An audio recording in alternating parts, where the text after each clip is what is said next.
मेरे प्यारे देशवासियों, नमस्कार।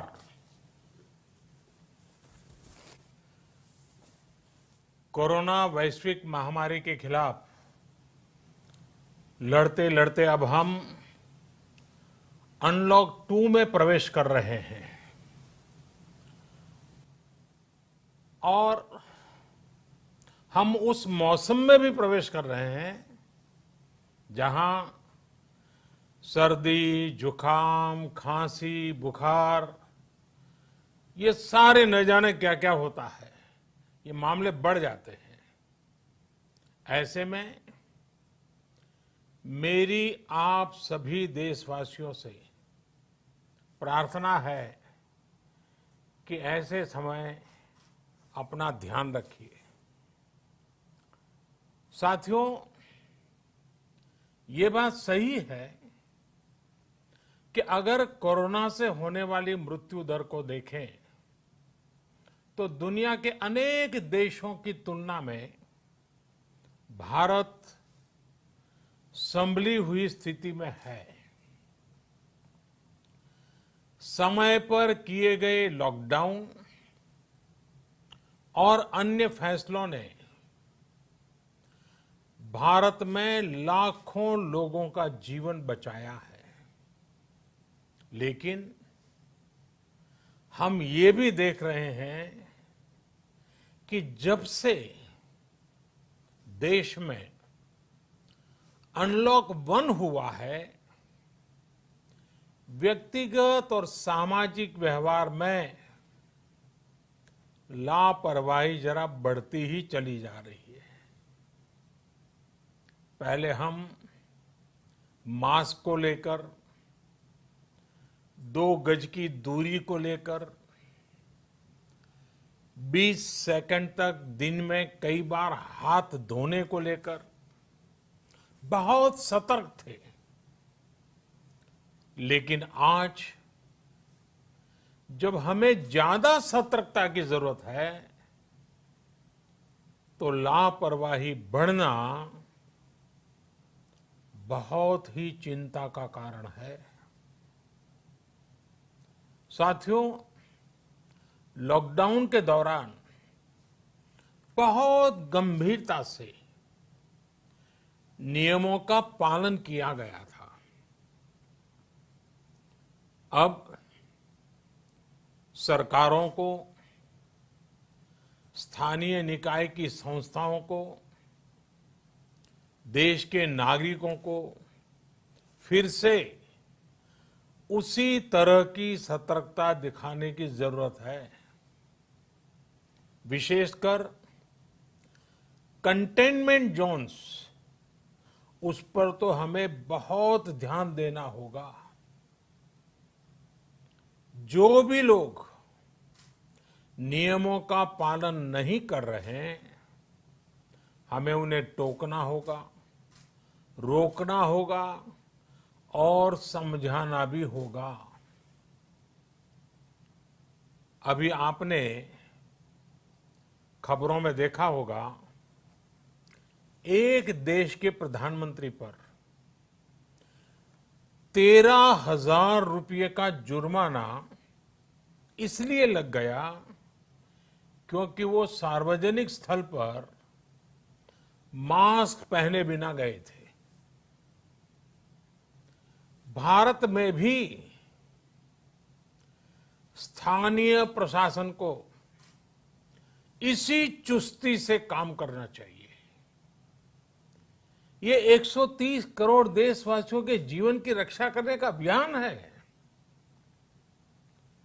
भारत में गांव का प्रधान हो या देश का प्रधानमंत्री, कोई भी नियमों से ऊपर नहीं है। साथियों, लॉकडाउन के दौरान देश की सर्वोच्च प्राथमिकता रही ऐसी स्थिति न आए कि किसी गरीब के घर में चूल्हा न जले।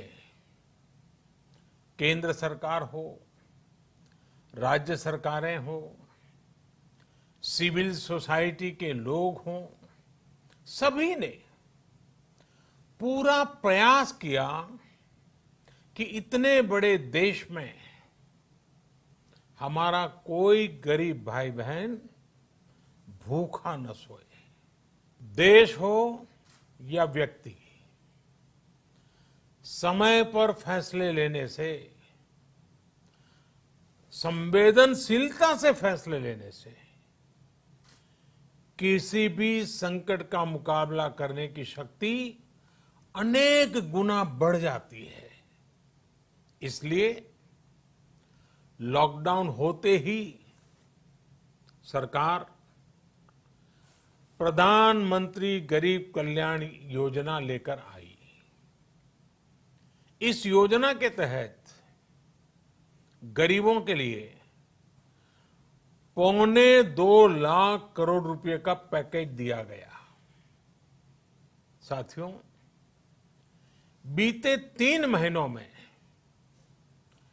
20 करोड़ गरीब परिवारों के जनधन खातों में सीधे 31,000 करोड़ रुपया जमा करवाए गए हैं। इस दौरान 9 करोड़ से अधिक किसानों के बैंक खातों में 18,000 करोड़ रुपए जमा हुए हैं। इसके साथ ही गांवों में श्रमिकों को रोजगार देने के लिए प्रधानमंत्री गरीब कल्याण रोजगार अभियान तेज गति से आरंभ कर दिया गया है। इस पर सरकार 50,000 करोड़ रुपए खर्च कर रही है। लेकिन साथियों, एक और बड़ी बात है जिसने दुनिया को भी हैरान किया है, आश्चर्य में डुबो दिया है।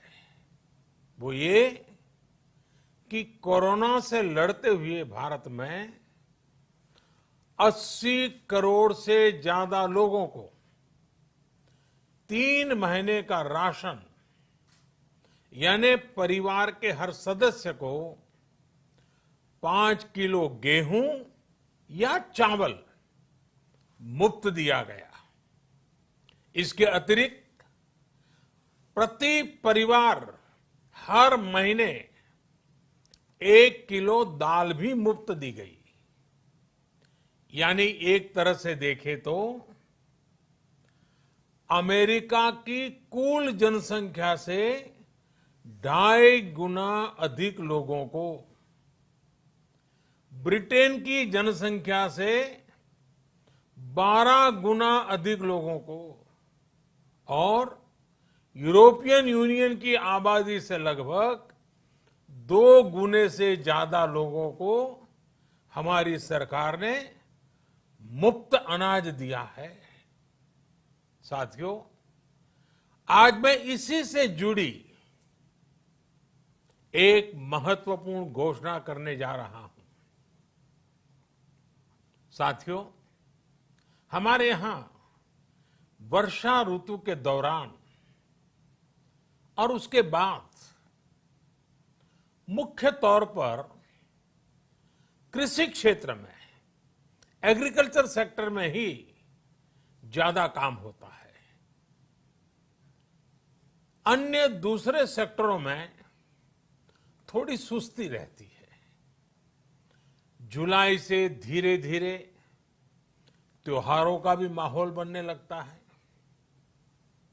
अब आप देखिए, अभी 5 जुलाई को गुरु पूर्णिमा है, फिर सावन शुरू हो रहा है, फिर 15 अगस्त आएगी, रक्षाबंधन आएगा, कृष्ण जन्माष्टमी आएगी, गणेश चतुर्थी आएगी, ओणम होगा और आगे जाएं तो काटी बिहू है, नवरात्रि है, दुर्गा पूजा है, दशहरा है, दीपावली है, छठी मैया की पूजा है।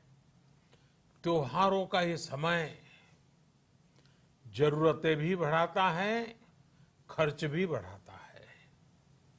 इन सभी बातों को ध्यान में रखते हुए ये फैसला लिया गया है कि प्रधानमंत्री गरीब कल्याण अन्न योजना का विस्तार अब दिवाली और छठ पूजा तक, यानी नवंबर महीने के आखिर तक कर दिया जाएगा। यानी 80 करोड़ लोगों को मुफ्त अनाज देने वाली ये योजना अब जुलाई, अगस्त, सितंबर, अक्टूबर, नवंबर में भी लागू रहेगी। सरकार द्वारा इन 5 महीनों के लिए 80 करोड़ से ज्यादा गरीब भाई बहनों को हर महीने परिवार के हर सदस्य को 5 किलो गेहूं या 5 किलो चावल मुफ्त मुहैया कराया जाएगा। और साथ ही प्रत्येक परिवार को हर महीने 1 किलो चना भी मुफ्त दिया जाएगा। साथियों, प्रधानमंत्री गरीब कल्याण अन्न योजना के इस विस्तार में 90,000 करोड़ रुपए से ज्यादा खर्च होंगे। और अगर इसमें पिछले 3 महीने का खर्च भी जोड़ दें तो ये करीब करीब 1.5 लाख करोड़ रुपया हो जाता है। अब पूरे भारत के लिए हमने एक सपना देखा है। कई राज्यों ने तो बहुत अच्छा काम भी किया है। बाकी राज्यों पर भी हम आग्रह कर रहे हैं कि इसको काम को आगे बढ़ाएं। और काम क्या है? अब पूरे भारत के लिए एक राशन कार्ड की व्यवस्था भी हो रही है। यानी एक राष्ट्र एक ration card, one nation one ration card. इसका सबसे बड़ा लाभ उन गरीब साथियों को मिलेगा जो रोजगार या दूसरी आवश्यकताओं के लिए अपना गांव छोड़ करके कहीं और जाते हैं, किसी और राज्य में जाते हैं। साथियों, आज गरीब को, जरूरतमंद को सरकार अगर मुफ्त अनाज दे पा रही है तो इसका श्रेय प्रमुख रूप से 2 वर्गों को जाता है। पहला, हमारे देश के मेहनती किसान, हमारे अन्नदाता। और दूसरा, हमारे देश के ईमानदार टैक्स पेयर। आपका परिश्रम, आपका समर्पण ही जिसकी वजह से देश ये मदद कर पा रहा है। आपने देश का अन्न भंडार भरा है, इसलिए आज गरीब का, श्रमिक का चूल्हा जल रहा है।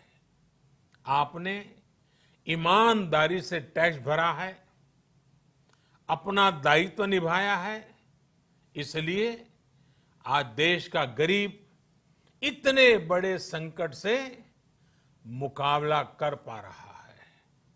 मैं आज हर गरीब के साथ ही देश के हर किसान, हर टैक्स पेयर का हृदय से बहुत बहुत अभिनंदन करता हूं, उन्हें नमन करता हूं। साथियों, आने वाले समय में हम अपने प्रयासों को और तेज करेंगे। हम गरीब, पीड़ित, शोषित, वंचित हर किसी को सशक्त करने के लिए निरंतर काम करेंगे। हम सारी एहतियात बरतते हुए इकोनॉमिक एक्टिविटीज को और आगे बढ़ाएंगे। हम आत्मनिर्भर भारत के लिए दिन रात एक करेंगे। हम सब लोकल के लिए वोकल होंगे। इसी संकल्प के साथ हम 130 करोड़ देशवासियों को मिलजुल करके संकल्प के साथ काम भी करना है, आगे भी बढ़ना है। फिर से एक बार मैं आप सबसे प्रार्थना करता हूं, आपके लिए भी प्रार्थना करता हूं, आपसे आग्रह भी करता हूं, आप सभी स्वस्थ रहिए, 2 गज की दूरी का पालन करते रहिए, गमछा, फेस कवर, मास्क ये हमेशा उपयोग कीजिए, कोई लापरवाही मत बरतिए। इसी आग्रह, इसी कामना के साथ मैं आप सभी को बहुत बहुत शुभकामनाएं देता हूं। धन्यवाद।